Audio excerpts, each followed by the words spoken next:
Diamond in the rough. I am the law. So I'm going to talk to you today. What happens if you have SSI and you come into some money? Now, the federal government, let's say you get $90,000. Let's work with that, okay?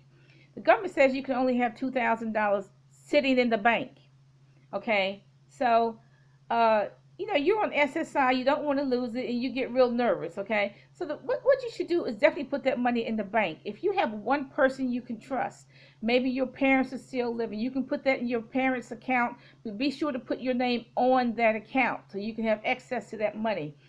Um, for example, there's nobody I can trust. I mean, I trust two people on this planet, but I have two older sisters that are old thieves. One is 68, 74. Both of them are old thieves. I mean, if you write them a check, if you write them a check and they have your routing number, they're gonna steal. They're gonna break into your bank account. They're gonna get your money. Okay, they're both old thieves, and the 74-year-old one, she's taught her daughter how to steal. Okay, so there has to be, maybe there's one person you can trust. Okay, parent or some relative or something. But go ahead and put the money into the bank. You can put it under your own name. The first thing you should do as a handicapped person, you need to go buy your house. And choose whatever state you're going to live in. Let's say you get 90,000. Choose whatever state you're going to live in, and buy a house for under 40,000, whatever you want to pay for it. Okay. Okay. So let's say you go buy a house under 40,000, and then you need to get a car. So go buy a car. Okay, so now you have a way to get from point A to point B.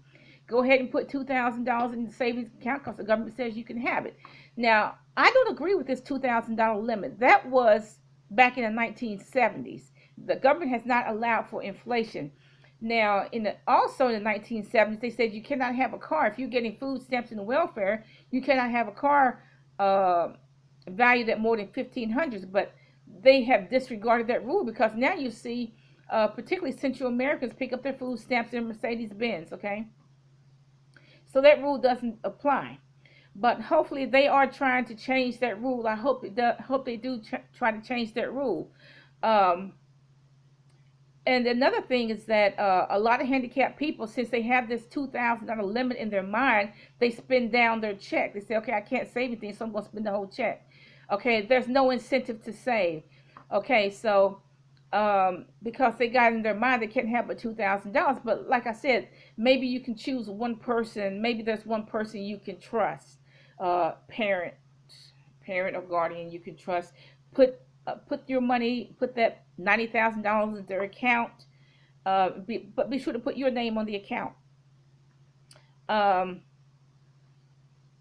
like I said, the first thing you do is buy a house for $40,000 and go buy you a car for $40,000. Now, if you have something left, you can maybe you can buy savings bonds and then put that in your lockbox or something like that. Okay.